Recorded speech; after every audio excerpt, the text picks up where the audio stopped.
ഈ ലക്ഷണശാസ്ത്രം എന്ന് പറഞ്ഞൊരു ശാസ്ത്രമുണ്ട്.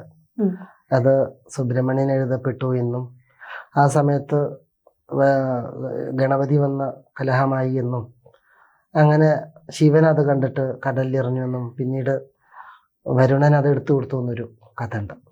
സത്യമാണെങ്കിലും അല്ലെങ്കിലും അതിന് വരുണശാസ്ത്രം എന്ന് പറഞ്ഞൊരു പേരും കൂടി ഈ ലക്ഷണശാസ്ത്രത്തിലുണ്ട്. അപ്പോൾ ഈ ലക്ഷണശാസ്ത്രം നമുക്ക് ഈ ബോഡി വെച്ചിട്ട് ഇപ്പോൾ കൂടി പറയുന്നതായതുകൊണ്ട് അത് നമുക്കിവിടെ അത് ഞാൻ ചെയ്യാറുമില്ല. കാരണം നമ്മളടുത്ത് വന്നിട്ട് അവിടെ മറുകുണ്ടോ നോക്കട്ടെ ഇവിടെ മറുകുണ്ടോ എന്നൊക്കെ പറയാൻ കഴിയില്ല. അങ്ങനെ ചെയ്യുന്നവരുണ്ട് കേട്ടോ.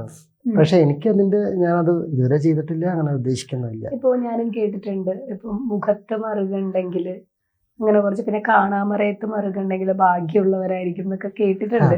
നമുക്കൊരു ആള് വരുമ്പോൾ നമുക്കത് ചിന്തിക്കാൻ കഴിയില്ല. എല്ലാ പ്രായക്കാരും ഉണ്ടാവും, സ്ത്രീകളുണ്ടാവും. ചെയ്യാറില്ല, അപ്പം ഞാൻ പ്രാക്ടീസ് ചെയ്യാറില്ല ലക്ഷണശാസ്ത്രം. പക്ഷെ അറിയുന്നത് പറയാം. പിന്നെ കൈരേഖാശാസ്ത്രം ഞാൻ പ്രാക്ടീസ് ചെയ്യാറുണ്ട്. അത് പിന്നെ ആരുടെ കൈയാണെങ്കിലും നമുക്ക് എന്തായാലും അതുകൊണ്ട് അടി കിട്ടില്ല. അതുപോലെയല്ലല്ലോ. അത് ലക്ഷണശാസ്ത്രം മുഖം നോക്കി മാത്രമല്ല ലക്ഷണശാസ്ത്രം എന്ന് പറയുന്നത്. ലക്ഷണശാസ്ത്രം എന്ന് പറയുന്നത് ശരീരം മൊത്തം പറയുന്നതാണ്.